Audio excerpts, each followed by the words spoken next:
Hello and welcome to the chronicles YouTube platform. My name is Alok Singh और हमारी 500 MCQ series जो कि हम एग्जामिनेशन को ध्यान में रख के रन करा रहे हैं उसमें हम हिस्ट्री के इंपॉर्टेंट एमसीक्यूज़ को डील कर रहे हैं। आज का जो हमारा सेशन है वो हिस्ट्री का पार्ट 5 है। ऑलरेडी हमने 4 पार्ट जो है हिस्ट्री के डील कर चुके हैं। साइंस एंड टेक के भी एमसीक्यूज़ आपके हमारे यूट्यूब प्लेटफॉर्म पे अवेलेबल हैं। तो आई वुड रिक्वेस्ट कि आप अपने प्रिपरेशन को चेक करने के लिए, अपने इन्फॉर्मेशन को बूस्ट करने के लिए इन क्वेश्चंस को जाके प्रैक्टिस करें और जो भी इन्फॉर्मेशन प्रोवाइड की जा रही है उसके थ्रू अपने नॉलेज गैप को ब्रिज अप करें। तो बिगिन करते हैं आज का हमारा सेशन जो कि हम पार्ट 5 हिस्ट्री के एमसीक्यूज़ को डील करने जा रहे हैं। इसमें जो पहला क्वेश्चन आज हम डील करने जा रहे हैं ये अशोका टाइम पीरियड का जो रॉक एडिक्ट्स होते थे, मेजर रॉक एडिक्ट्स, उनसे रिलेटेड है। Last year in 2023 UPSC prelims में इस पे बेस्ड क्वेश्चन पूछे गए थे। Although nature of the question जो रॉक एडिक्ट से पूछा गया था वो किन किन लोकेशंस पे अशोका के पिलर्स पाए गए हैं, वैसा कुछ क्वेश्चन यूपीएससी ने आपसे पूछा था। लेकिन सब्सिक्वेंट फर्दर एग्जामिनेशन को प्लान करते हुए हमने इस क्वेश्चन को ऑन पर्पज लिया है कि जो अशोका के मेजर रॉक एडिक्ट्स हैं उनमें क्या क्या चीज़ें मेंशन की गई हैं, उसमें क्या क्या इंस्क्रिप्शन मेंशन किए गए हैं, किस पिलर में क्या इंस्क्रिप्शन, उस पर बेस्ड इस क्वेश्चन को लिया है। तो देखते हैं कि पहला क्वेश्चन क्या है। पहला क्वेश्चन हमसे बोलता है कंसिडर द फॉलोइंग पेयर्स। आपको जो पेयर्स दिए गए हैं जिसमें पहला एक लेफ्ट हैंड साइड पे आपके मेजर रॉक एडिक्ट्स हैं जिनको एमआरई यहाँ हमने मेंशन किया है और उसके सब्सिक्वेंट साइड में जो है इंस्क्रिप्शंस के बारे में बताया गया है। पहला जो आपका बोलता है कि मेजर रॉक एडिक्ट 1 जो है ये मेंशन करता है किस अपने इंस्क्रिप्शन में क्या मैसेज कैरी करता है। ये कैरी करता है prohibition of animal sacrifices and festive gatherings. तो क्या मेजर रॉक एडिक्ट 1 में जो है इस चीज के बारे में मेंशन किया गया है। दूसरा आपका जो बोल रहा है कि major rock edict 11, major rock edict 11 जो है ये एक्सप्लेन करता है धामा को। तो क्या मेजर रॉक एडिक्ट 11 जो है अशोकन मेजर रॉक एडिक्ट 11 जो है ये धामा को एक्सप्लेन करता है, ये आपको आइडेंटिफाई करना है। तीसरा जो है आपका है वो मेजर रॉक एडिक्ट 7 के बारे में मेंशन करता है जिसमें ये बोला गया है कि इसमें जो इंस्क्रिप्शन है वो बोलता है need for tolerance among the religious sects. यहाँ सेकुलरिज्म की बात शायद मेजर रॉक एडिक्ट 7 में बोल रहा है। तो क्या ये करेक्टली मैच है, ये आपको आइडेंटिफाई करना है। और चौथा जो आपसे बोलता है वो मेजर रॉक एडिक्ट 10, 10वां जो मेजर रॉक एडिक्ट है उसमें ये इंस्क्रिप्शन दिया गया है कॉन्क्वेस्ट थ्रू धामा इंस्टेड ऑफ वॉर। वॉर की जगह जो है कॉन्क्वेस्ट जो है धामा के थ्रू होना चाहिए, ये मेजर रॉक एडिक्ट 10 में मेंशन किया गया है। तो आपको आइडेंटिफाई करना है इसमें कि identify how many of the following pair is और इनकरेक्ट। यहाँ आपको जो है इनकरेक्ट स्टेटमेंट आइडेंटिफाई करना है कि इनमें से कितने जो है पेयरिंग्स जो है गलत है। क्या एक पेयर गलत है, क्या 2 पेयर गलत है, या सी बोलता है आपसे 3 पेयर गलत है, या ऑप्शन डी जो है नन ऑफ देम, यानी कि इनमें से कोई भी गलत नहीं है। तो इसमें आपको आइडेंटिफाई करना है। आई वुड रिक्वेस्ट कि वीडियो को एक बार पॉज करके आप क्वेश्चन को रीड करें, एनालाइज करें एंड देन जो है सब्सिक्वेंट आंसर को प्रैक्टिस करने की कोशिश करें। नाउ प्रोसीडिंग फर्दर, अशोका के 13 मेजर रॉक एडिक्ट्स हैं, क्वाइट इंपॉर्टेंट हैं एंशिएंट हिस्ट्री के पर्सपेक्टिव से। अशोका ने कलिंगा वॉर के बाद जो है बुद्धिज्म को अपना लिया था और बुद्धिज्म को अपनाने के बाद उन्होंने धामा का प्रोपगेशन करना शुरू किया अपनी एम्पायर में। जो भी मौर्यन डायनेस्टी के एम्बिट में उस समय की रूलिंग स्टेट या प्रोविंसेस थे उनमें जो है धामा के प्रोपगेशन के लिए किंग अशोक ने स्टेप्स लिए थे।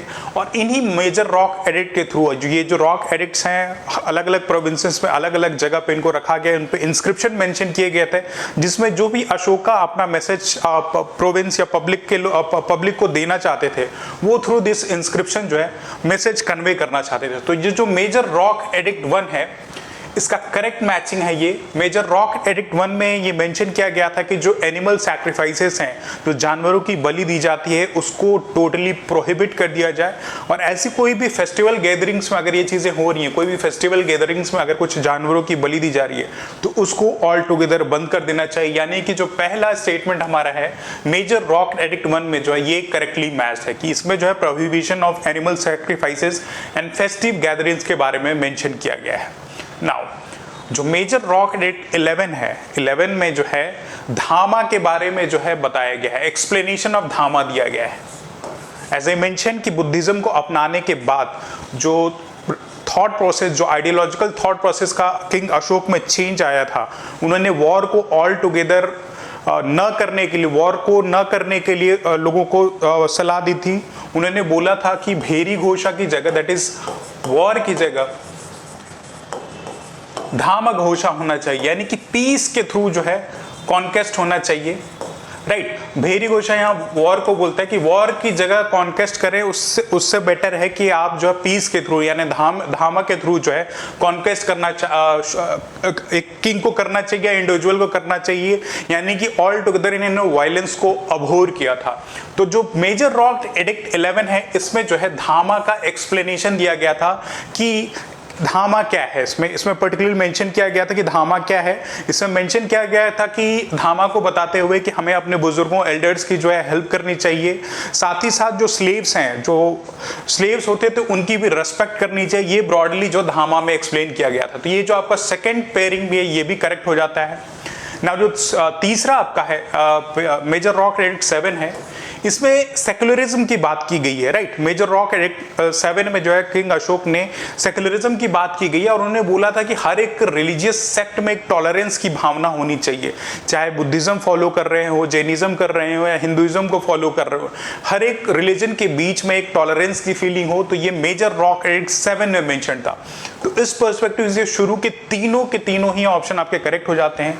और चौथा जो एज आई मेंशन कि मेजर रॉक एडिक्ट 10th जो है, इसमें कॉन्क्वेस्ट थ्रू धामा इंस्टेड ऑफ वॉर बोला गया था, राइट। तो ये 10वां भी आपका जो है करेक्ट स्टेटमेंट है। इसमें ये किंग अशोक ने इसमें मेजर रॉक एडिक्ट में ये कन्वे करने की कोशिश की थी कि जो एक इंडिविजुअल का डिजायर है, एक इंडिविजुअल का डिजायर है फेम ग्लोरी की, राइट। हमें एक भावना होती है सक्सेस पाना है, फेम ग्लोरी, राइट। उसके लिए हम वॉर करते हैं। उस टाइम पे लोग, राजा जो किंग होते थे, वो लड़ाई करते थे, वॉर करते थे ताकि उनको फेम और ग्लोरी मिले। तो उस चीज को जो है मेजर रॉक एडिक्ट 10 में जो है डिनाई किया गया था, जिसमें किंग अशोक ने एम्फसाइज किया था कि एक इंडिविजुअल को इन सब चीजों से दूर रहना चाहिए और धामा के रास्ते में चलना चाहिए। तो इस पर्सपेक्टिव से इसका जो करेक्ट आंसर है वो हो जाता है ऑप्शन डी, क्योंकि चारों के चारों ही आपकी पेयरिंग्स करेक्ट हैं। और यहां पे आपसे इनकरेक्ट पूछा है कि how many of the following pairs are incorrect. तो इस पर्सपेक्टिव से जो आपका ऑप्शन डी है वो करेक्ट आंसर हो जाता है, यानी कि कोई भी गलत नहीं है, चारों के चारों ही पेयरिंग आपके जो है इसमें सही है। इसकी एक्सप्लेनेशन आप देख लो, एक बार रिवाइज कर लें आपकी। ये जो 13 के 13 आपके rock edict, major rock edict king Ashoka के हैं, उसमें क्या क्या मेंशन किया गया है। पहले में ऐसा डिस्कस कि animal sacrifice during festive gatherings, उसको ऑल टुगेदर प्रोहिबिट किया गया था, जानवरों की बलि पे एकदम प्रोहिबिशन लगाया गया था। जो आपका मेजर रॉक एडिक्ट 2 है, उसमें मेडिकल ट्रीटमेंट के बारे में फोकस किया गया है और इंसानों के साथ, ह्यूमंस के साथ साथ जानवरों पे भी एम्फेसिस डाला गया है। पेड़ लगाने पर रखा गया है कि planting of fruits and medicinal herbs, कुएं खोदने पे एम्फेसिस डाला गया, राइट। तो ये वेलफेयर का जो अप्रोच है वो शायद मेजर रॉक एडिक्ट 2 में अशोकन पिलर्स में, इसके थ्रू जो है किंग अशोक अपने जो है प्रजा में या प्रोविंस में लोगों को कन्वे करना चाहते थे। मेजर रॉक एडिक्ट 3 में जो है जनरॉसिटी टुवर्ड्स ब्राह्मण्स, यानी कि ब्राह्मण्स के प्रति जनरॉसिटी। ऑल्दो ये बुद्धिज्म फॉलो कर रहे हैं किंग अशोक, लेकिन ब्राह्मण्स जो कि हिंदू रिलीजन के एम्बिट में आते हैं, उनके तरफ भी जनरॉसिटी का पर्सपेक्टिव जो है किंग अशोक जो है अपने इस धामा में देते हैं। और आपका जो चौथा है उसमें धामा घोषा के बारे में बोला गया, राइटनेस के पाथ पे चला गया रेदर देन वॉर के पर्सपेक्टिव से। तो ये आपका 4 है। एंड सिमिलरली ये सारे आपके जो रॉक एडिक्ट हैं ये 13। एक बार आई वुड रिक्वेस्ट की वीडियो को पॉज करके इनको आप एक बार रिवाइज कर लें, ताकि एग्जामिनेशन में देयर इज अ प्रोबेबिलिटी कि अगर क्वेश्चन आपसे पूछा जाए तो यू आर इजियर वे में आप इसको जो है सॉल्व कर सकते हैं। तो these are the 13 major rock edict. इसमें क्या क्या थीम, क्या क्या उसमें मेंशन किया गया, this is the information. Now proceeding to the next question, next question पे प्रोसीड करते हैं। द नेक्स्ट क्वेश्चन हमसे बोलता है द ऑफिशियल पान्य अध्यक्ष is associated with which of the following. इसमें 4 ऑप्शन आपके दिए गए हैं, इसमें आपको आइडेंटिफाई करना है। ऑप्शन ए आपसे बोलता है कि पान्य अध्यक्ष जो है viceroy in the charge of province है। ऑप्शन बी आपसे बोलता है कि सुपरिटेंडेंट ऑफ शिप्स को जो है पान्य अध्यक्ष बोलते थे। ऑप्शन सी आपसे बोलता है कि पान्य अध्यक्ष जो थे सुपरिटेंडेंट ऑफ कॉमर्स हुआ करते थे।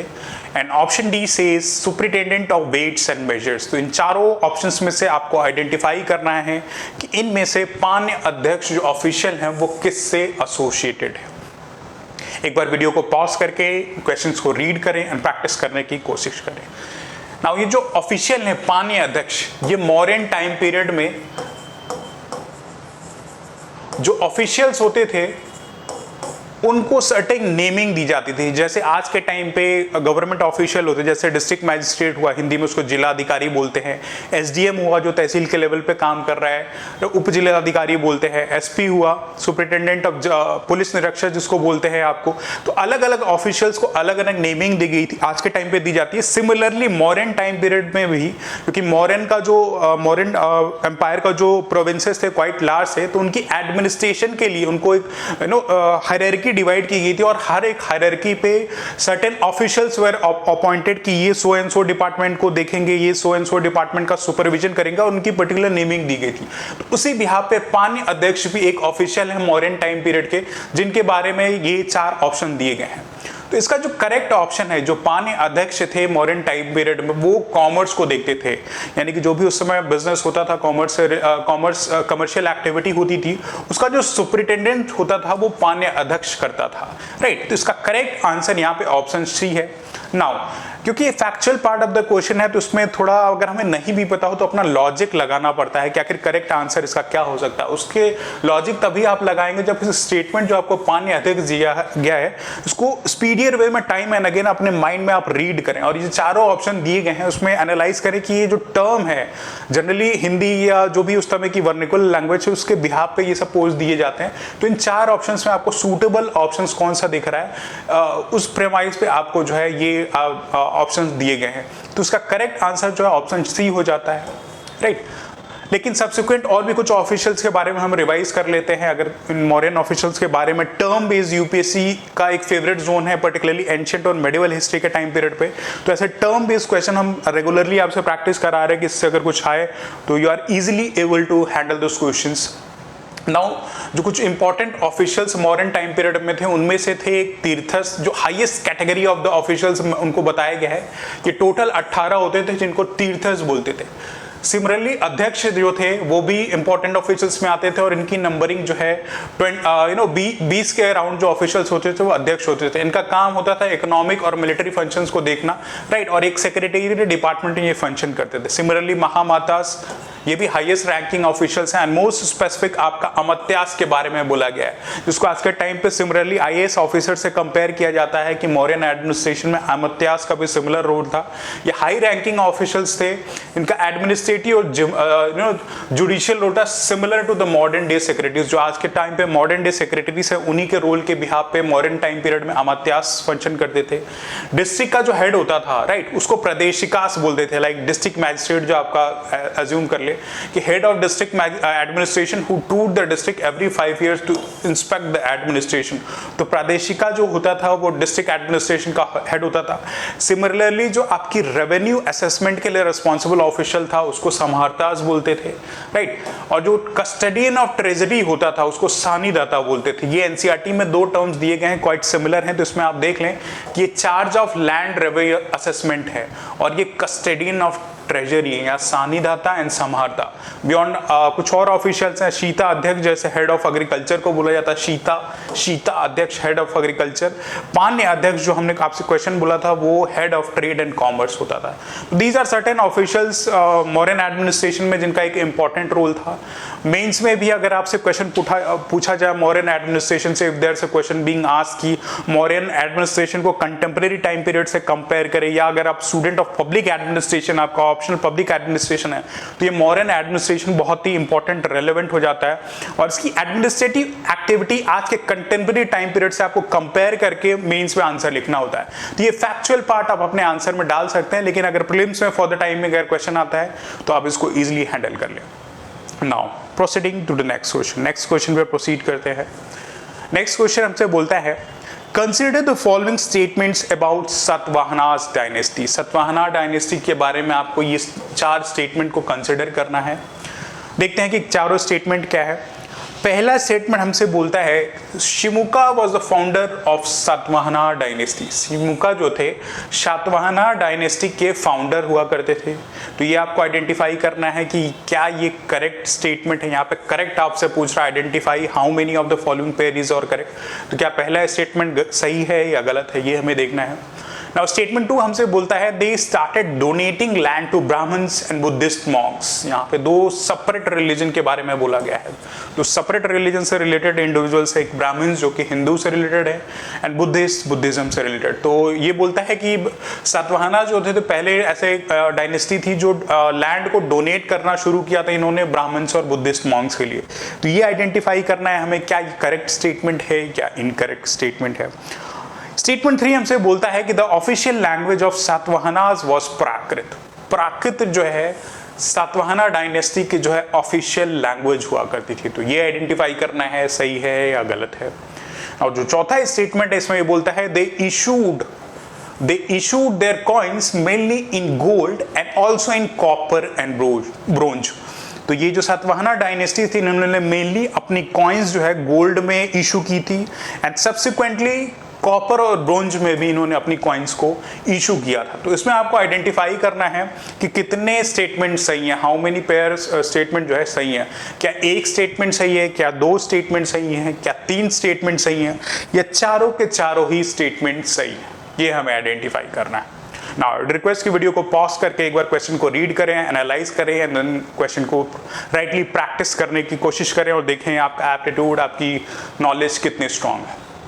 नाउ यहाँ पे जो है सातवाहना डायनेस्टी के बारे में बोला गया है। सातवाहना डायनेस्टी एक important dynasty in the southern part of the India. Southern part of the India में जो आज का मॉडर्न डे आंध्रा रीजन है, सदर्न पार्ट में, वहाँ पे सर्टेनली ये सातवाहनास रूल करते थे। और ये Satavahana as you can see कि सातवाहन ऐसा कुछ टर्म से ये चीज़ बनी हुई है, राइट। सातवाहन यानी कि इनको बोलते हैं 7 हॉर्स चैरिट की तरह जो एक डायनेस्टी हो उसको जो है यहाँ पे सातवाहना डायनेस्टी बोला गया है। और इसके फाउंडर के बारे में बोला गया है कि Simuka was the founder of Satavahana dynasty. तो ये जो स्टेटमेंट 1 है ये आपका करेक्ट स्टेटमेंट है। नाना घाट इंस्क्रिप्शन में ये मेंशन किया गया है, नाना घाट इंस्क्रिप्शन, इसमें ये मेंशन किया गया है कि शिमुका जो थे वो सातवाहना डायनेस्टी जो थी जो 60th BC से शुरू होती है, बिगिन होती है, right, and till certain AD जो है कंटिन्यू हुई थी। इसके फाउंडर जो थे शिमुका थे।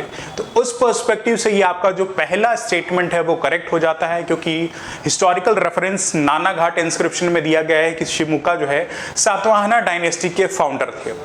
नाउ जो दूसरा स्टेटमेंट दिया गया है कि they started donating land to Brahmins and Buddhist monks, they were the first, right. ये NCERT में डिटो ऐसा लाइन मेंशन की गई है कि जो सातवाहनास थे they started the practice, right. इन्होंने ये प्रैक्टिस की शुरुआत की थी कि ब्राह्मण्स को और बुद्धिस्ट मॉन्क को जो है लैंड डोनेट करने की प्रैक्टिस। तो उस पर्सपेक्टिव से आपका स्टेटमेंट 2 भी सही है। और इनकी ऑफिशियल लैंग्वेज जो सातवाहनास थे इनकी ऑफिशियल लैंग्वेज भी प्राकृत हुआ करती थी, राइट। जो भी कॉरेस्पॉन्डेंस के लिए यूज करते थे लैंग्वेज, अपनी ऑफिशियल लैंग्वेज वो प्राकृत थी। तो ये आपका स्टेटमेंट 3 भी सही हो जाता है। ना चौथा स्टेटमेंट जो आपसे बोलता है they issued their coins mainly in gold and also in copper and bronze. यहाँ गोल्ड, कॉपर और ब्रोंज में कॉइन्स का दिया गया है कि they issued mainly in gold and subsequently in copper and bronze. तो ये चौथा स्टेटमेंट है, इसमें जो ये फर्स्ट हाफ गोल्ड है ये रॉन्ग स्टेटमेंट है। सातवाहनास जिन्होंने अपनी करेंसी जो कॉइन थी उसको मेनली लेड में, राइट, इन्होंने लेड में प्रोमिनेंटली जो है अपनी करेंसी को जो है इशू किया था एंड सब्सिक्वेंटली कॉपर और ब्रोंज में। तो ये तो गोल्ड तो नहीं है, यहाँ पे लेड इज द करेक्ट जो है स्टेटमेंट की लेड में जो है पर्टिकुलरली इन्होंने अपने करेंसी को इशू किया था एंड सब्सिक्वेंटली कॉपर और ब्रोंज में। तो इस पर्सपेक्टिव से हमारा ये चौथा स्टेटमेंट है ये गलत हो जाता है।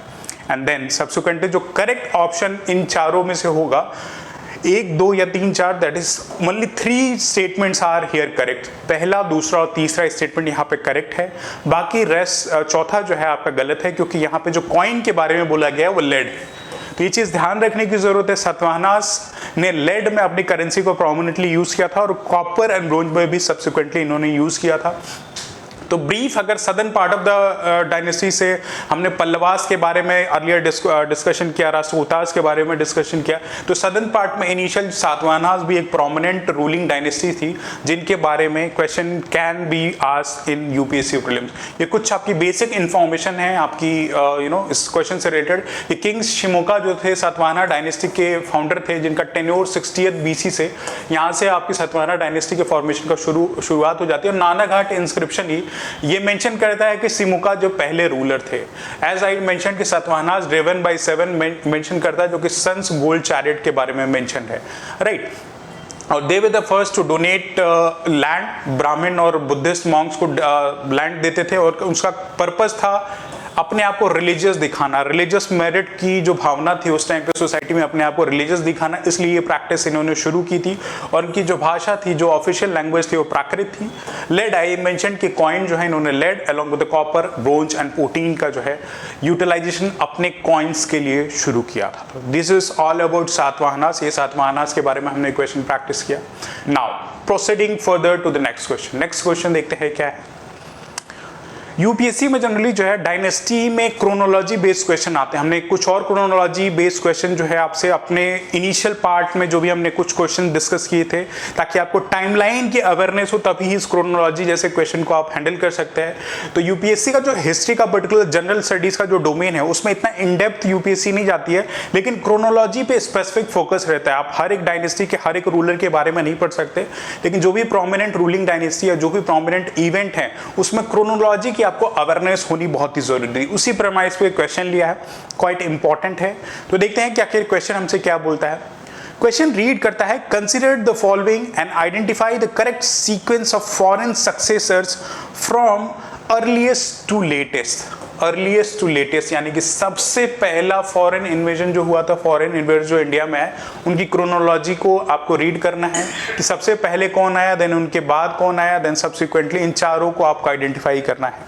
इसमें इंडो ग्रीक्स के बारे में मेंशन किया गया है, शाइथियंस के बारे में मेंशन किया गया है, जो कि शाकास हैं, पार्थियंस के बारे में बोला गया है, कुशान्स के बारे में बोला गया है। तो इन चारों ऑप्शंस में आपको आइडेंटिफाई करना है, क्या इंडो ग्रीक पहले आए थे, क्या पार्थियंस उनके बाद आए थे, क्या कुशान थे, क्या शाकास थे। इन्हीं क्रोनोलॉजी को इस चारों ऑप्शन में जम्बल्ड किया है। आपको एनालाइज करना है कि करेक्ट ऑप्शन कौन सा है। एक बार वीडियो को पॉज करके क्वेश्चन को रीड करें, पैटर्न्स को देखें, इनकी क्रोनोलॉजी को आइडेंटिफाई करें। टाइमलाइन से अगर आपको पता हो कि कब किसका इन्वेजन हुआ था या कब कौन इंडिया में आया था, तो आप इजीली जो है इसको सॉल्व कर सकते हैं। Although easy question, I would expect कि इजी क्वेश्चन अगर आपने एंशिएंट हिस्ट्री थोड़ी भी पढ़ी हो। नाउ जो इंडो ग्रीक्स थे, इंडो ग्रीक्स जो थे वो अराउंड 2nd सेंचुरी बीसी के टाइम पीरियड पे, राइट, 2nd सेंचुरी बीसी के टाइम पीरियड पे इंडिया पे इनका इन्वेजन हुआ था, दे केम, राइट। और इनके बाद में इंडो ग्रीक्स को हरा के जो है, राइट, सब्सिक्वेंटली 1st बीसी के अराउंड जो है आपके शाकाज आए थे। शाकास को जो है इंडो साइथियंस भी बोलते हैं, जो आज का मॉडर्न डे ईरान है, वहाँ पे ये रूल करते थे। तो subsequently upon clashing with the Indo Greeks, तो इंडो ग्रीक्स के साथ इनको क्लैश होता है और शाकास जो इंडो ग्रीक्स को डिफीट करके उस टाइम पे जो इंडिया की जो प्रोविंसेस थी वहाँ पे इनका इन्वेजन हुआ था। तो 1st सेंचुरी के बाद ये करेक्ट है। एंड बियॉन्ड दिस शाकास, इन शाकास के बाद जो है पार्थियन जो है later on the stage subsequently in 1st BC से अराउंड सर्टेन एडी तक इनका रूल रहा है इंडिया में।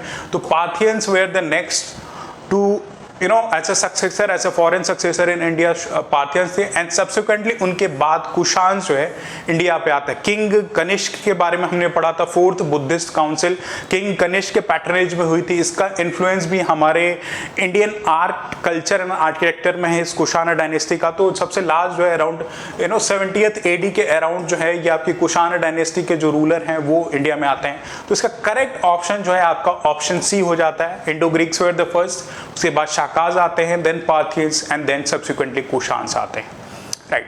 तो इसका ऑप्शन, करेक्ट ऑप्शन जो है ऑप्शन सी हो जाता है। These are the basic explanation कि जो इंडो ग्रीक्स थे वो 2nd सेंचुरी बीसी के अराउंड में जो है north western part of the India में आते हैं।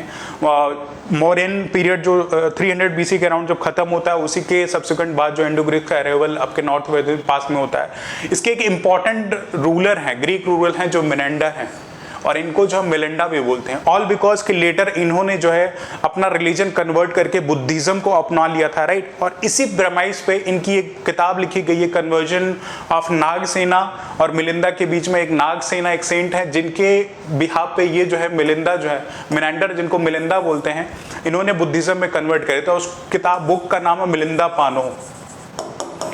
राइट, एक इंपॉर्टेंट लिटरेरी सोर्स है उस टाइम के कंटेम्प्रेरी टाइम पीरियड के लिए। तो ये इसी इंडो ग्रीक्स डायनेस्टी से रूल करते थे। और इनका एक प्रोमिनेंट एक्टिविटी ये भी है कि सुदर्शन लेक जो मॉडर्न टाइम पीरियड में बनाया गया था, मॉडर्न टाइम पीरियड में अशोक के टाइम पीरियड में सुदर्शन लेक बनाया था, वो किसी रीजन की वजह से डैमेज हो जाता, तो इन्होंने इस चीज को रिपेयरिंग करवाई थी। कॉइन्स इशू की थी, जो कि ऐसे पहली कॉइन थी, first to issue coins which can definitely be attributed to the Kings.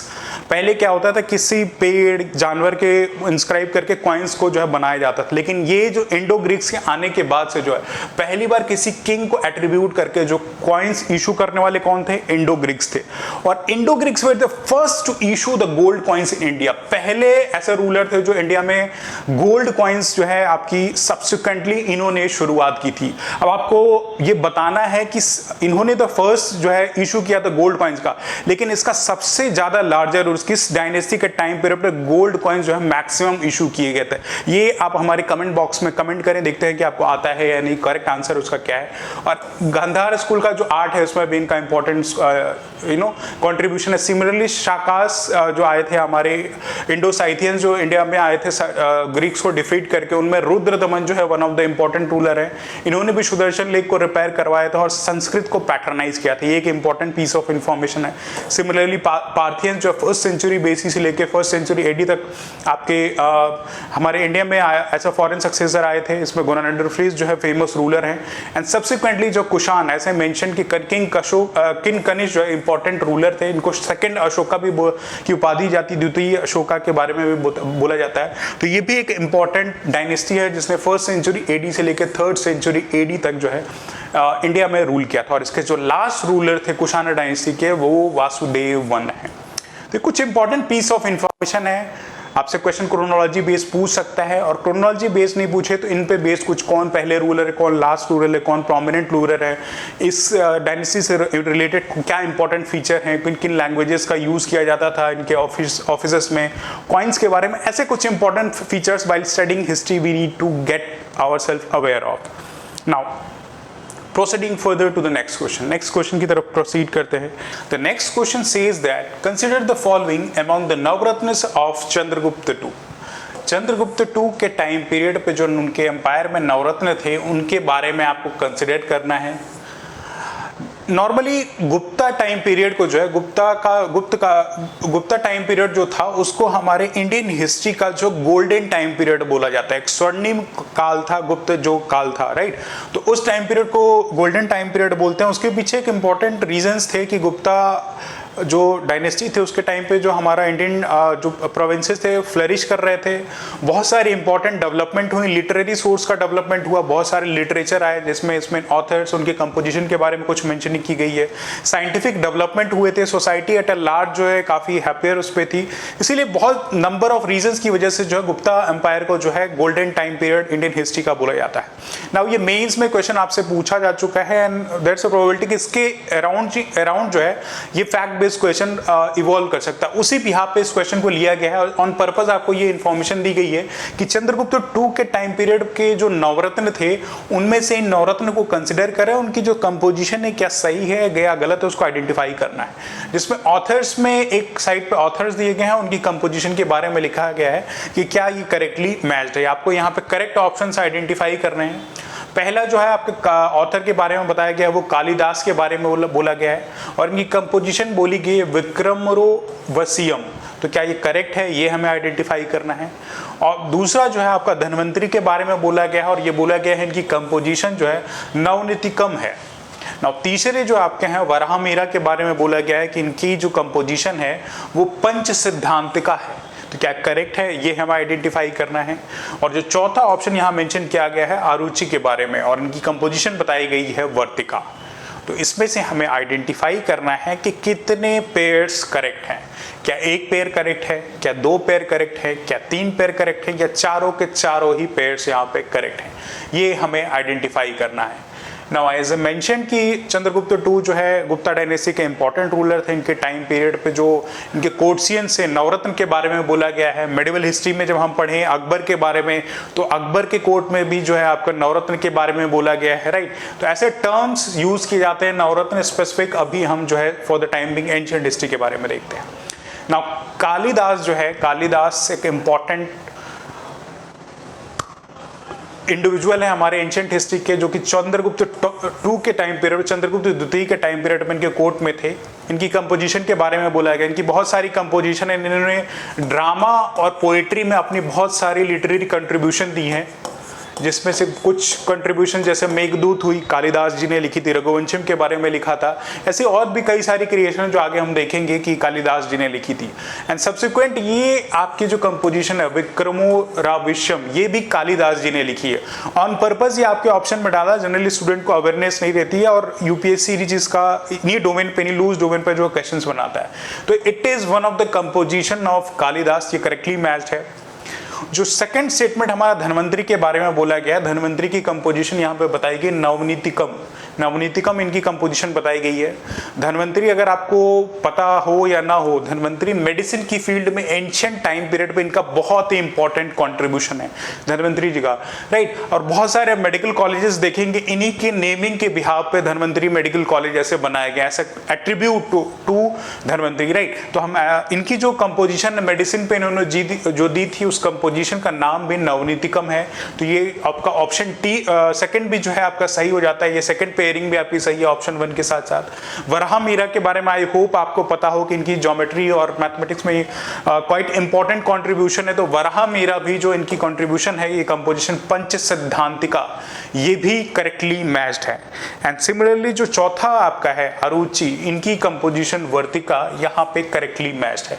तो ये चारों के चारों इंडिविजुअल जो है चंद्रगुप्त टू के टाइम पीरियड पे, उनके नवरत्न में से इंडिविजुअल एक एक इंडिविजुअल थे, जिसमें नवरत्न में से ये 4 इंडिविजुअल्स आप देख सकते हैं कि कौन। एक तो आप ये नाम याद कर लें कि आखिर चंद्रगुप्त टू के टाइम पीरियड में नवरत्न में कौन कौन से, तो ये 4 इंडिविजुअल्स वहां पे थे। तो यहाँ पे जो करेक्ट ऑप्शन आपका हो जाता है वो ऑप्शन डी, ये करेक्टली मैच्ड है। बियॉन्ड इसको और एक्स्ट्रापोलेट करके जो बाकी नवरत्न है उनके बारे में भी यहाँ इंफॉर्मेशन दी गई है। एंड स्पेसिफिक जो और भी लिटरेरी कंट्रीब्यूशन इन नवरत्न के थे उनके बारे में आपको डाटा दिया गया है। तो आई वुड रिक्वेस्ट कि एक बार इस वीडियो को पॉज करके रिवाइज कर ले। कालिदास ऐसे मेंशन कि इन्होंने पोएट्री और ड्रामा के फील्ड में अलग अलग अपनी कंट्रीब्यूशन दी थी। जैसे पोएट्री में ऋतु संहार, मेघदूतम, कुमार संभवम, रघुवंशम, ऐसी जो है पोएट्री कंट्रीब्यूशन कालिदास जी ने की थी। मालविका अग्निमित्रम एक इंपॉर्टेंट कंट्रीब्यूशन है।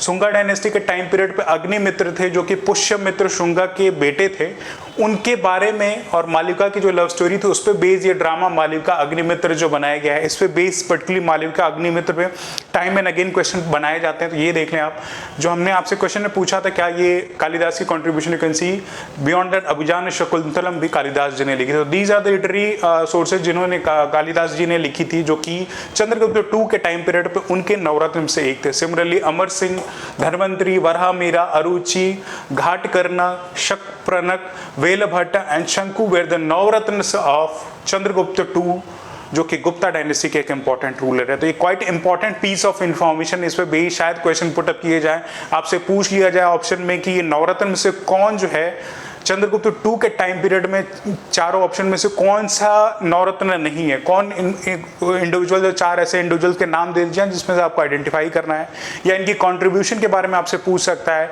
या सब्सिक्वेंट मेंस में अगर आपसे पूछे कि गुप्ता टाइम पीरियड को गोल्डन टाइम पीरियड क्यों बोला जाता है, तो एज एन आंसर इनपुट आप इसको दे सकते हैं, पर्टिकुलरली इन द लिटरेचर के डोमेन में, कि लिटरेचर के डोमेन में जो इंपॉर्टेंट नवरत्न इन्होंने क्या क्या कॉन्ट्रीब्यूशन की थी साइंस के फील्ड में, लिटरेचर के फील्ड में, ड्रामा और पोएट्री के फील्ड में। तो ये क्वाइट इंपॉर्टेंट क्वेश्चन हो जाता है।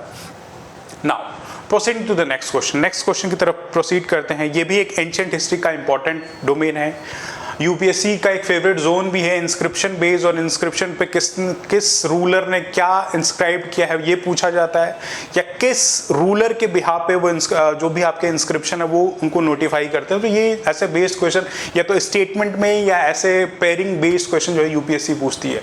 नाउ इस पे देखते हैं कि क्या क्वेश्चन हमसे पूछ रहा है। क्वेश्चन हमसे पूछता है consider the following about the rulers and inscriptions. यहाँ रूलर्स और उनके सब्सिक्वेंट जो इंस्क्रिप्शन दिए हैं उनके बारे में आइडेंटिफाई करना है, क्या इन्हीं ये इंस्क्रिप्शन इन रूलर को सिग्निफाई करते हैं या इनसे उनका कुछ कोरिलेशन है। जो पहले रूलर यहाँ पे मेंशन किए गए हैं समुद्रगुप्त, और उनके सामने जो इंस्क्रिप्शन रखा गया है वो एरन स्टोन पिलर रखा गया है। तो क्या कुछ समुद्रगुप्त का कोरिलेशन एरन स्टोन पिलर से रिलेटेड है। जो सेकंड स्टेटमेंट है वो स्कंदगुप्त से मेंशन किया गया है कि स्कंदगुप्त से जो है भीतरी पिलर इंस्क्रिप्शन का कोरिलेशन है। क्या ये सही है, क्या ये गलत है, ये हमें आइडेंटिफाई करना है। स्टेटमेंट 3 जो है खारावेला के बारे में बोलता है कि खारावेला का जो इंस्क्रिप्शन इनसे एसोसिएट है वो हाथी गुम्फा इंस्क्रिप्शन है। तो क्या ये सही है, क्या ये गलत है, ये हम आइडेंटिफाई करना है। सिमिलरली जो है चंद्रगुप्त 2 के बारे में बोला गया है कि इनसे रिलेटेड जो सोगोरा कॉपर प्लेट इंस्क्रिप्शन है, तो क्या ये सही है, क्या ये गलत है, ये हमें आइडेंटिफाई करना है। फर्दर क्वेश्चन हमसे बोलता है identify how many of the following pair is और इनकरेक्ट। यहाँ पे आपको इनकरेक्ट पेयर्स को आइडेंटिफाई करना है। हमेशा क्वेश्चन पेपर में इस चीज को ध्यान रखिए, क्वेश्चन हमसे करेक्ट पूछ रहा है या इनकरेक्ट पूछ रहा है। तो यहाँ पे आपको जो है इनकरेक्ट पेयर आइडेंटिफाई करना है। क्या एक पेयर गलत है, क्या दो पेयर गलत है, क्या तीनों ही गलत है, या इन चारों में से कोई भी गलत नहीं, यानी कि none of the above. That means कि चारों के चारों ही सही है, ये हमें आइडेंटिफाई करना है। नाउ पहला देखते हैं कि हम क्या है। पहले एक बार वीडियो को पॉज करके आप स्टेट क्वेश्चन को पढ़ें, एक बार एनालाइज करें, प्रैक्टिस करने की कोशिश करें, अपना सारा लॉजिक लगाएं। नाउ जो पहला स्टेटमेंट यहाँ पे समुद्रगुप्त के बारे में बोला गया है वो एरन स्टोन पिलर के बारे में बोला गया है कि यहाँ पे जो इंस्क्रिप्शन है वो समुद्रगुप्त से क्या एसोसिएटेड है। तो आंसर इज यस, ये जो पहला है आपका सही है। एरन आज का जो मॉडर्न डे मध्य प्रदेश है वहाँ के डिस्ट्रिक्ट में लोकेटेड एक प्लेस है। वहाँ पे कुछ इंस्क्रिप्शंस पाए गए हैं जो डिफरेंट कोनेटेशन देते हैं, लेकिन यहाँ पे एरन स्टोन पिलर में जो समुद्रगुप्त के बारे में मेंशन किया गया ऐसे सक्सेसर, जो इनके प्रीवियस गुप्ता एरा के जो रूलर थे उन्होंने अपने सक्सेसर के फॉर्म में समुद्रगुप्त को नॉमिनेट किया है, वो एरन स्टोन पिलर में मेंशन है। तो उस हिसाब से ये पर्टिकुलरली जो करेक्ट ऑप्शन हो जाता है। बियॉन्ड एरन स्टोन पिलर एक और एरन जो रीजन है यहाँ पे सती प्रथा के बारे में भी बताया गया है। पहली बार किसी स्टोन पिलर में जो मेंशन किया गया है वो एरन स्टोन पिलर है। तो एडेड मतलब इंफॉर्मेशन अगर से क्वेश्चन में पुटअप किया जाए कि पहली बार एरन स्टोन पिलर में जो है सती प्रथा के बारे में मेंशन किया गया था कि एंशिएंट टाइम पीरियड में भी सती प्रथा की जो प्रैक्टिसेस है वो की जाती थी, तो इट्स अ करेक्ट थिंग। तो समुद्रगुप्त पहला जो ऑप्शन है वो is the correct answer. Now Skandagupta का जो पेयरिंग की गई है वो भीतरी पिलर इंस्क्रिप्शन के बारे में दिया गया है, तो ये भी आपका करेक्ट ऑप्शन है। स्कंदगुप्त के बारे में जो भीतरी पिलर में मेंशनिंग की गई है, भीतरी पिलर जो आज का modern day Ghazipur district in Uttar Pradesh में, वहां पे ये भीतरी पिलर लोकेटेड है, जिसमें स्कंदगुप्त और पुष्यमित्र सिंह के बीच में जो वॉर हुआ था, जो लड़ाई हुई थी, उसके बारे में मेंशनिंग की गई है। तो ये आपका जो सेकंड है वो भी करेक्ट ऑप्शन हो जाता है। जो ऑप्शन 3 है आपका खारावेला, किंग खारावेला के बारे में बोला है कि इसमें हाथी गुम्फा इंस्क्रिप्शन के बारे में किंग खारावेला के बारे में मेंशन किया गया है।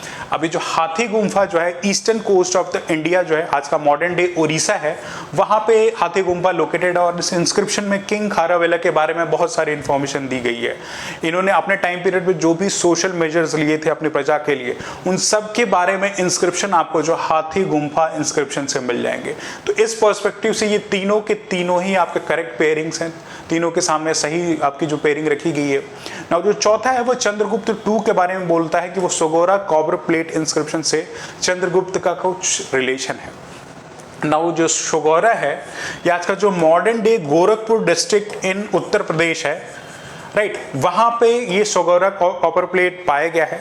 और ये Sohgaura copper plate during the times of Mauryan time period में, मोर स्पेसिफिक अशोका के टाइम पीरियड पे ये सोगोरा कॉपर प्लेट मेंशन किया गया था। और इस पे इंस्क्रिप्शन थे कि मॉर्यन टाइम पीरियड के जो रूलिंग किंग थे उन्होंने उस समय जो भी पैंडेमिक या एपिडेमिक या बाढ़ जैसी सिचुएशन, फ्लड जैसी सिचुएशन उस टाइम पे जब वहां की प्रजा फेस कर रही थी, तो उनके रिलीफ मेजर के लिए क्या क्या एफर्ट लिए थे वो सोगोरा कॉपर प्लेट में मेंशन किया गया है। एंड जो अब सब्सिक्वेंट रूलर यहाँ पे चंद्रगुप्त 2 के बारे में बोला गया है, ये किसका टाइम पीरियड का है, ये मौर्यन टाइम पीरियड का आपका कॉपर प्लेट इंस्क्रिप्शन, लेकिन इससे कोई चंद्रगुप्त 2 का कोई कोरिलेशन नहीं है। तो इस पर्सपेक्टिव से ये जो आपका फोर्थ है ये रॉन्ग हो जाता है। शुरू के 3 गलत हैं और पहला आपका चौथा जो आपका गलत है, तो उस हिसाब से यहाँ पे आपको इनकरेक्ट पेयर आइडेंटिफाई करना है। That means option A is the correct answer over here, कि यहाँ पे सिर्फ एक पेयर जो है गलत है। अब कुछ इससे एडेड ऑन इंफॉर्मेशन ले लेते हैं कि समुद्रगुप्त के फादर एज आई मेंशन कि चंद्रगुप्त 1 थे, इन्होंने जो है एरन इंस्क्रिप्शन में समुद्रगुप्त को अपना नॉमिनी, अपना सक्सेसर चूज किया था। किस लिए किया था? इंस्क्रिप्शन में दिया गया था कि समुद्रगुप्त डिवोशनल है, राइटियस है, कंडक्ट और वेलर है। इस बिहाफ पे इस इंस्क्रिप्शन में मेंशन किया गया है। बियॉन्ड दो इंस्क्रिप्शन ऑल्सो मेंशन दैट कि समुद्रगुप्त जी ने जो है टेम्पल ऑफ जनार्दन एस्टैब्लिश किया था इन हिज ओन डिस्ट्रिक्ट अपनी ग्लोरी को सिग्निफाई करने के लिए। तो ये इंस्क्रिप्शन कुछ और चीज़ें बताता है। बियॉन्ड एरन जो डिस्ट्रिक्ट है मध्य प्रदेश का, वहाँ पे कुछ और साइट्स हैं, जैसे तोरमना किंग जो है थे उन्होंने जो है हुन राजा थे, उनके इंस्क्रिप्शन के बारे में इंफॉर्मेशन अवेलेबल है। वैष्णव से रिलेटेड जो बुद्धगुप्त का इंस्क्रिप्शन, पिलर इंस्क्रिप्शन, वो भी एरन में पाया जाता है। एंड फर्स्ट एविडेंस ऑफ सती है, अभी मैंने डिस्कस किया कि फर्स्ट एविडेंस ऑफ सती जो है गुप्ता टाइम पीरियड पे जो है ये एरन इंस्क्रिप्शन में इसकी इंफॉर्मेशन अवेलेबल है, राइट। तो ये आपकी एरन इंस्क्रिप्शन से भानुगुप्त भीतरी पिलर एज ए मेंशन की पुष्यमित्रा और स्कंदगुप्त के बीच में जो लड़ाई हुई थी, फाइट हुई थी, उसके बारे में इंफॉर्मेशन, कुछ एडेड ऑन इंफॉर्मेशन भी इसके बारे में अवेलेबल है। बियॉन्ड यहाँ पे ये बोलता है कि स्कंदगुप्त के बेटे जो कुमार गुप्त वन है। तो अगर आप क्रोनोलॉजी बेस अगर आपको लगाना हो तो चंद्रगुप्त वन के बेटे समुद्रगुप्त है और समुद्रगुप्त के बेटे यहाँ पे जो कुमार गुप्त वन है, राइट। CS के चेन्नई सुपर किंग ऐसे नेमोनिक्स बना लो, Chandragupta one, then Samudragupta and then Kumar Gupta one, Samudragupta के बेटे हैं, राइट। तो उनके बारे में यहाँ पे जो है इंफॉर्मेशन दी है कि यहाँ 445 CE के अराउंड जो है भीतरी पिलर इंस्क्रिप्शन में बताया गया है कि स्कंदगुप्त के बेटे कुमार गुप्त वन जो है थ्रोन पे अपना असेंड करते हैं। बियॉन्ड जो बाकी दो पिलर्स है हाथी गुम्फा और सोगोरा, उसमें जो ऐसा मेंशन की आपकी उड़ीसा में लोकेटेड है। ये सारी इन्फॉर्मेशन जो है सोगोरा आपकी हाथी गुम्फा इंस्क्रिप्शन में प्रोवाइडेड है, जो कि किंग खारावेला से रिलेटेड है, राइट।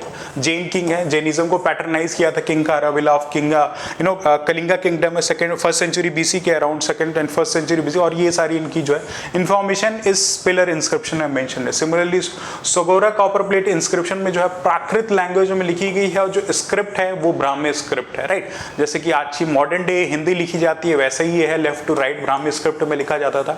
मौर्यन टाइम पीरियड पे है तो अशोका के टाइम पीरियड पे इसलिए ब्राह्मी स्क्रिप्ट है। और ये मौर्यन टाइम पीरियड के बारे में बहुत सारी इंफॉर्मेशन देता है। जो मैंने फेमाइन का आपको एग्जांपल दिया कि वहाँ पे मौर्यन टाइम पीरियड पे बहुत सारे relief major Mauryan time period के जो रूलर थे उन्होंने लिया था, वो इस इंस्क्रिप्शन में मेंशन है। तो ये 4 पिलर इंस्क्रिप्शन क्वाइट इंपॉर्टेंट है, शायद इनसे UPSC में question somehow time and again हमेशा स्टेटमेंट बेस्ड या कुछ पे जो है क्वेश्चन पुटअप किया जाता है। तो कुछ एडेड ऑन इन्फॉर्मेशन हमने आपको प्रोवाइड की है। नाउ सब्सिक्वेंट नेक्स्ट क्वेश्चन देखते हैं क्या है। ये एनालिसिस बेस्ड क्वेश्चन है, एनालिटिकल बेस्ड क्वेश्चन है। अगर आपने हिस्ट्री को प्रॉपरली पढ़ा हो तो इजी टू गो, ये आप इसको आइडेंटिफाई कर सकते हैं अपना कॉमन कंसेप्ट लगा के। जो क्वेश्चन हमसे बोलता है, consider the following about success of Turkish invasion in India. India में जो तुर्की आक्रमण हुए थे उनके बारे में इन स्टेटमेंट को आइडेंटिफाई करना है। तो the first statement reads as the Turks were better organized and took advantage of lack of mutual cooperation among the Rajputs. Better organized and lack of mutual cooperation among Rajputs. तो पहला statement ये बोलता है। दूसरा statement ये बोलता है कि the lack of central authority in India, India में कोई सेंट्रल अथॉरिटी नहीं थी इसीलिए टर्किश इन्वेजन इंडिया में सक्सेसफुल हुआ। तो क्या इस पर्सपेक्टिव से ये सेकंड स्टेटमेंट सही, ये हमें आइडेंटिफाई करना है। तीसरा स्टेटमेंट हमसे बोलता है the Rajput kingdom too very small and scattered. तो ये एक प्रोमिनेंट रीजन है टर्किश इन्वेजन का जो इंडिया में हुआ था सक्सेसफुल होने का।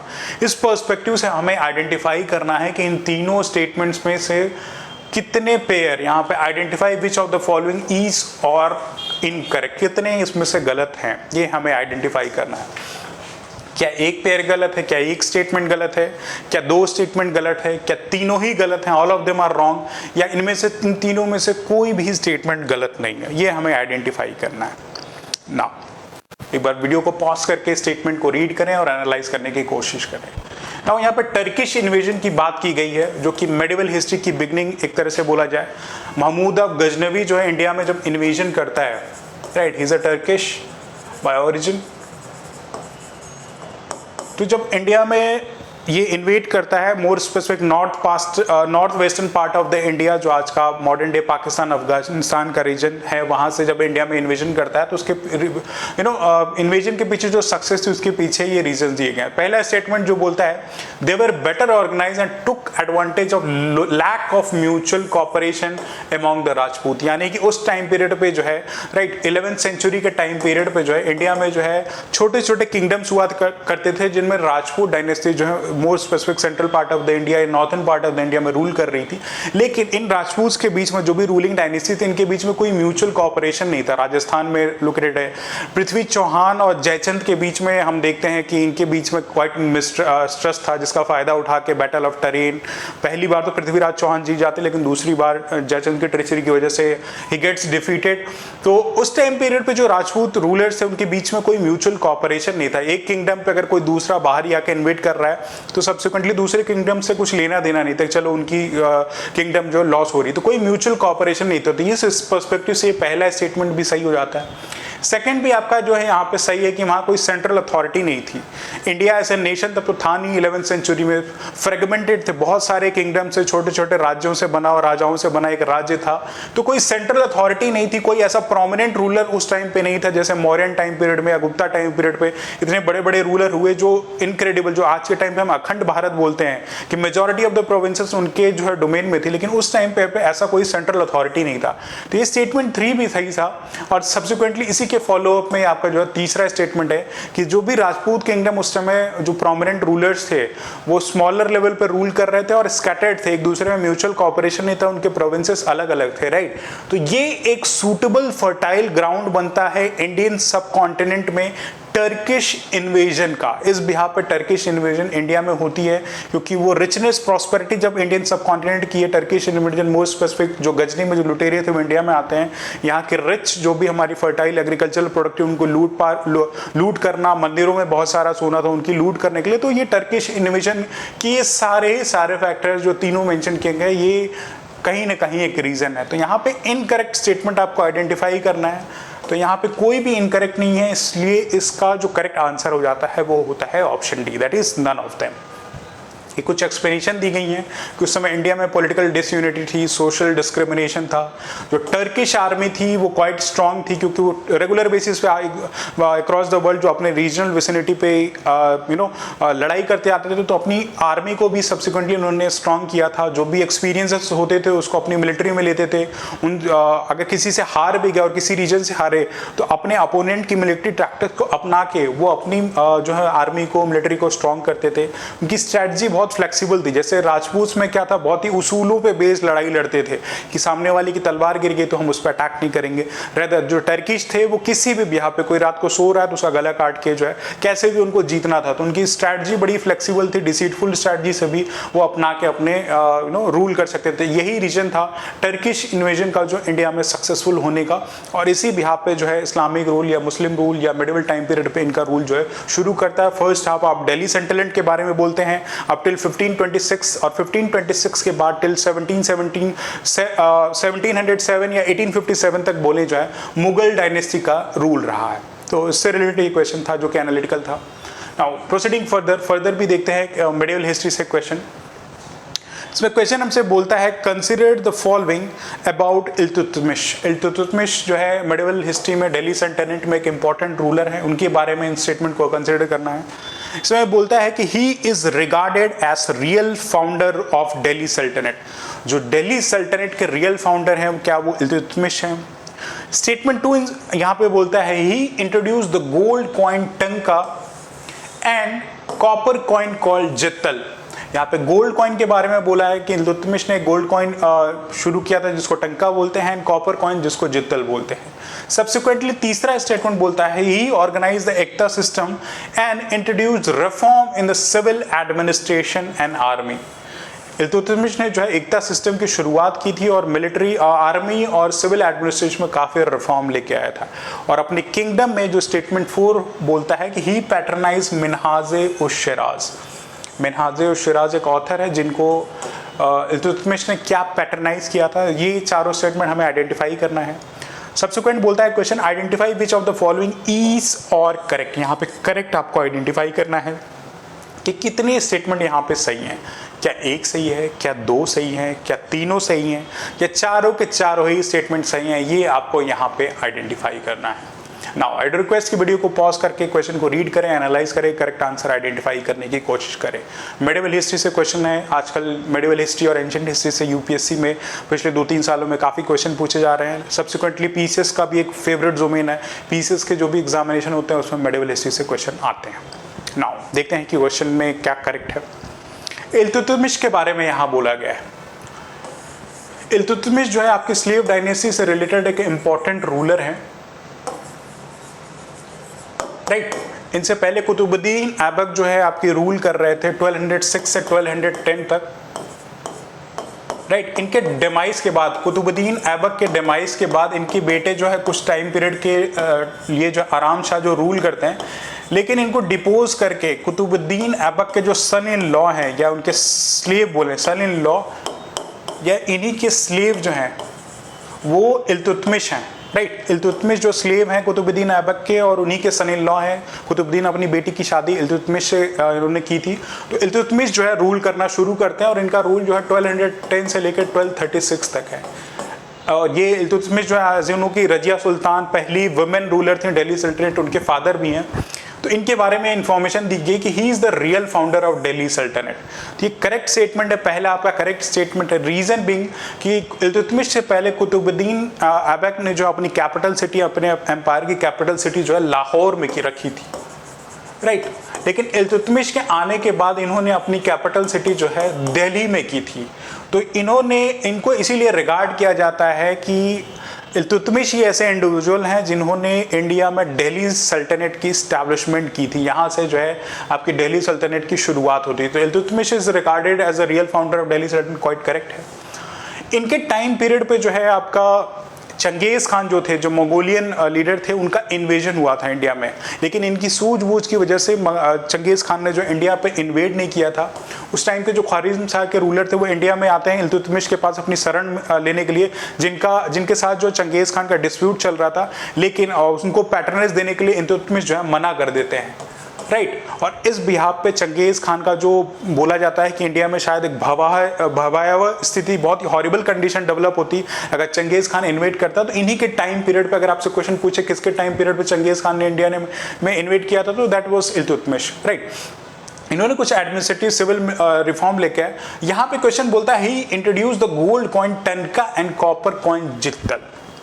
अब इन्होंने जो है टंका और जित्तल के बारे में यहाँ मेंशन किया। तो जो टंका था ये गोल्ड कॉइन नहीं था, it was a silver coin, ST silver coin था जिसको टंका बोलते हैं, जो कि इल्तुतमिश के टाइम पीरियड में शुरू हुआ था। तो इस पर्सपेक्टिव से जो first half of the statement इसका ये गलत है।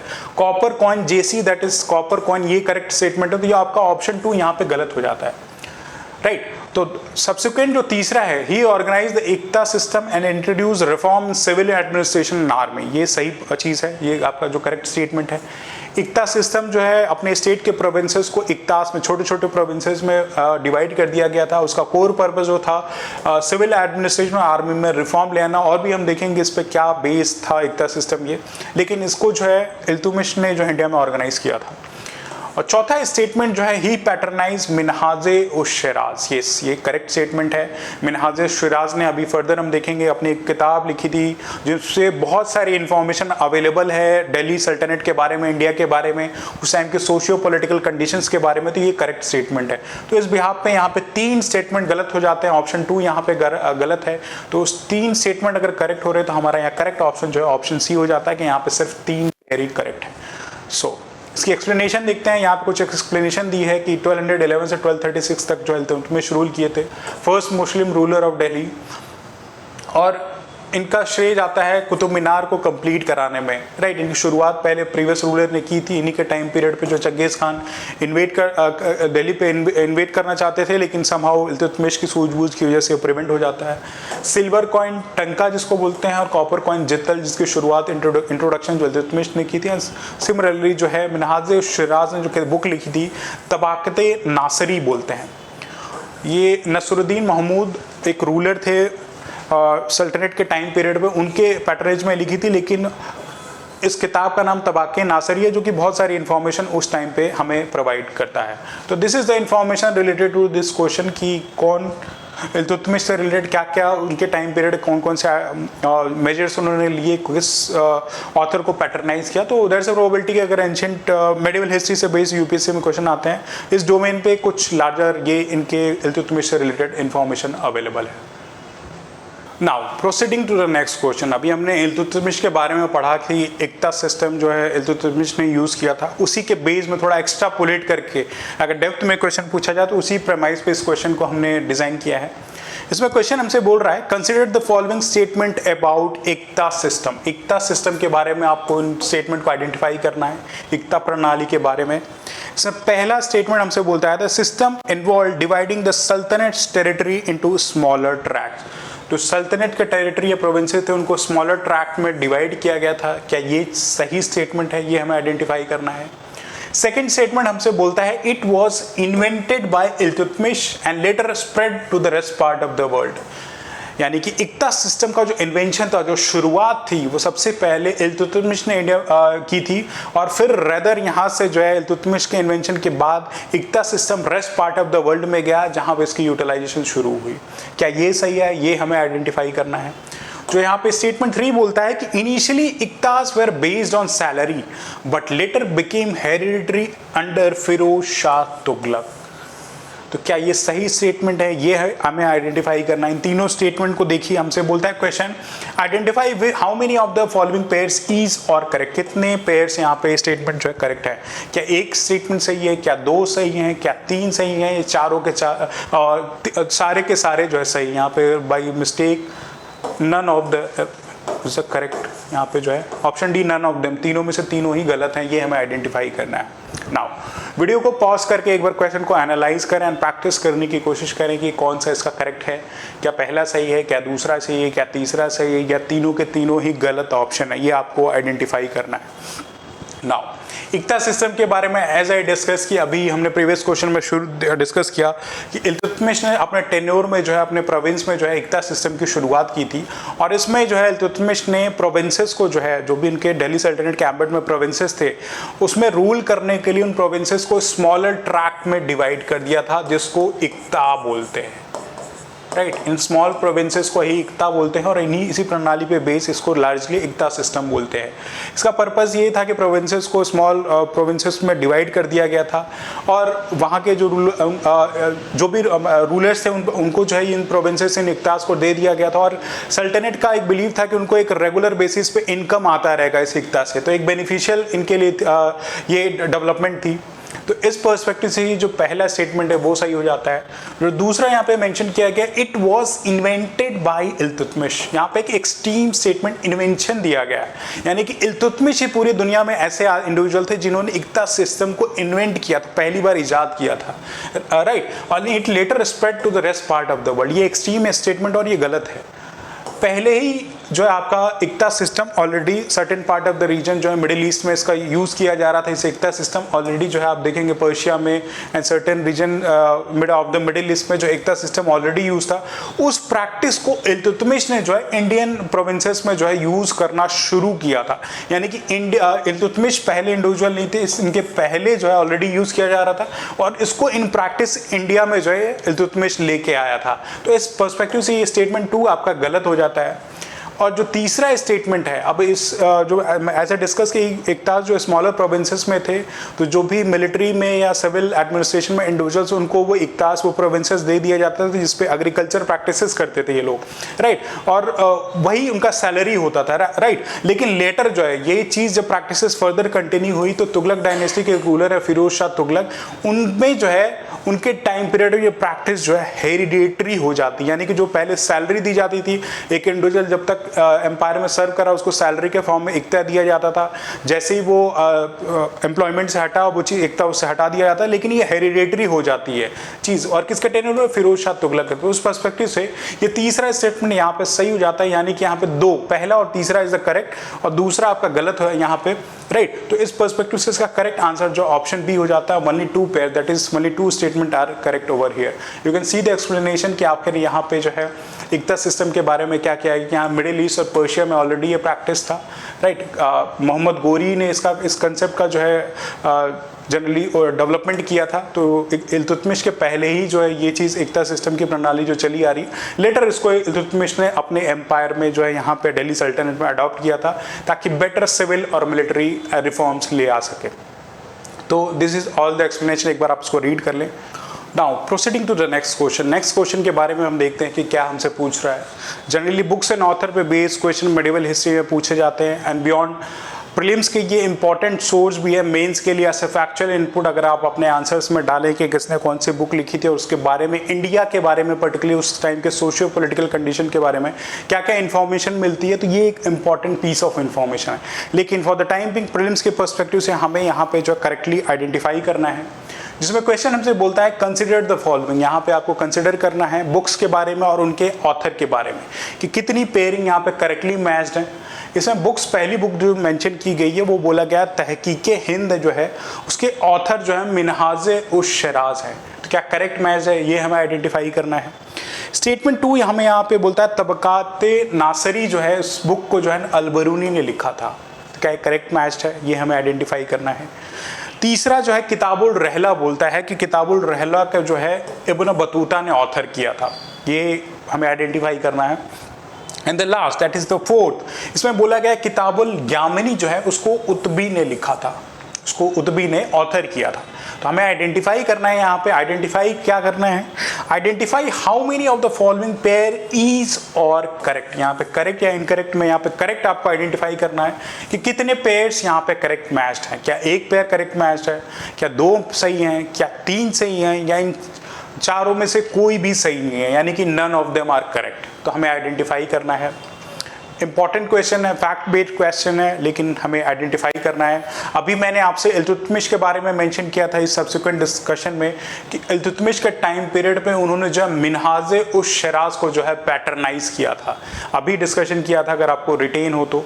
एंड सब्सिक्वेंट हमने पार्ट 2 पार्ट 3 में भी इनसे रिलेटेड क्वेश्चन जो है ऑथर से रिलेटेड कुछ क्वेश्चन डिस्कशन किए थे, जैसे क्वीन रुद्रम देवी के बारे में आई बिलीव पार्ट 2 या पार्ट 3 में मैंने डिस्कस किया था कि उनके बारे में कुछ किताब लिखी गई है, उसके बारे में उनके बारे में कुछ इंफॉर्मेशन अवेलेबल है जो कि एनसीईआरटी में मेंशन, तो वो आपको आइडेंटिफाई करना है ना। यहाँ पे जो पहला ऑप्शन है आपका तहकीके हिंद, ये बुक जो है इंडिया के सोशियो पॉलिटिकल, यहाँ पे जो भी चाइल्ड मैरिज जैसी सिचुएशन या सती प्रथा के बारे में बहुत सारी इंफॉर्मेशन अवेलेबल इस किताब में है इंडिया के पर्सपेक्टिव में। और इस किताब को जो है अलबरूनी ने लिखा था, न कि मिनहाजे उस शिराज में, राइट। ये महमूद ऑफ जो गजनी का जो महमूद ऑफ गजनी है वो जब इंडिया में इन्वेजन करने आता तो उसी के साथ अलबरूनी आते हैं और अलबरूनी ने अपनी किताब में चाइल्ड मैरिजेस के बारे में सती प्रथा के बारे में इस तहकीक हिंद में इंफॉर्मेशन प्रोवाइड की। तो अलबरूनी इसके ऑथर है, न कि मिनहाजे शिराज। और तबाक़े नासरी, अभी इल्तुतमिश का मैंने डिस्कशन किया कि तबाक़े नासरी में जो है उसको जो है मिनहाजे उस शिराज ने जो है इस किताब के बारे में लिखा था, राइट। इस किताब को ऑथर मिनहाजे उस शिराज में किया है, तो इस पर्सपेक्टिव से ये दोनों ही आपके गलत हो जाते हैं, राइट। जो तीसरा है आपका किताबुल रहला, एक इम्पॉर्टेंट बुक है जिसको इब्न बतूता ने ही लिखा था। हमने पार्ट 2 में इब्न बतूता के बारे में भी डिस्कशन किया था कि इब्न बतूता जो है मोहम्मद बिन तुगलक के टाइम पीरियड पे इंडिया में आते हैं, एक मोरक्कन ट्रैवल हैं जो कि मोरक्कन से बिलोंग करते हैं, लेकिन इंडिया में जो है ये मोहम्मद बिन तुगलक के टेन्योर में आते हैं। इन्होंने इंडिया के बारे में अपनी किताब किताबुल रहला में बहुत सारी पीसेस ऑफ इंफॉर्मेशन दी। इन्होंने पोस्टल सिस्टम के बारे में जो है डाक प्रथा के बारे में, जो डाकिया जो समय लेटर का एक्सचेंज होता था, तो पोस्टल सिस्टम के बारे में अपनी इस बुक में इंफॉर्मेशन प्रोवाइड की है। सब्सिक्वेंटली उतबी भी उसी टाइम पीरियड पे किताबुल यामनी की जो है यहाँ पे यमन जो आपकी पर्शियन गल्फ का जो रेड सी वाला रीजन है उसको जो यमन उस टाइम पे बोलते थे, उसी भी यहाँ पे इस किताब का नाम किताबुल यामनी रखा गया और उसकी ऑथरिंग भी उतबी ने की थी। तो इस पर्सपेक्टिव से ये 2 पेयर आपके करेक्टली मैच्ड है। तो यहाँ पे आपसे करेक्ट स्टेटमेंट पूछ रहा है कि कितने सही है, तो option B is the correct answer over here, कि यहाँ पे जो ऑप्शन 3 और 4 यहाँ पे करेक्ट है। इस पर्सपेक्टिव से option B that is only 2 pairs are correctly matched.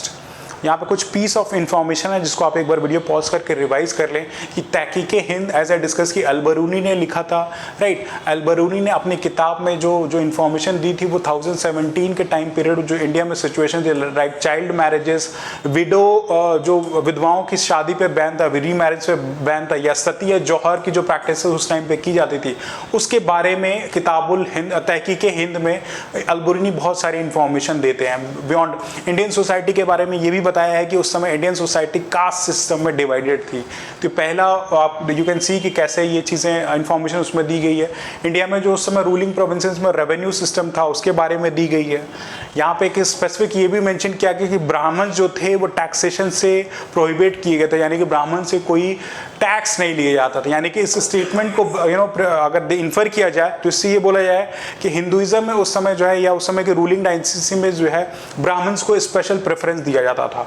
ना जो सब्सिक्वेंट मिनहाज-उश-शिराज एज ए मेंशन की तबाके नासिरी इन्होंने जो किताब लिखी थी, राइट, तो ये जो आपके नासिर है वो नसरुद्दीन महमूद है, सुल्तान है, जो कि एल sultan of the Mamluk dynasty से बिलोंग करते थे। इन्हीं के टाइम पीरियड पे मिनहाज-उश-शिराज ने इस किताब को लिखा था।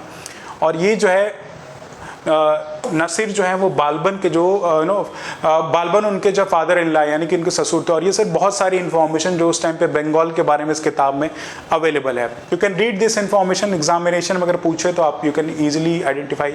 सिमिलरली इब्न बतूता ऐसे डिस्कस की मोरक्को से आए थे मोहम्मद बिन तुगलक के टाइम पीरियड पे, और ये मालबर रीजन में जो भी ट्रेड एंड कॉमर्स हो रहा था वहाँ पे इस किताब में उन्होंने बहुत सारी इन्फॉर्मेशन दी है।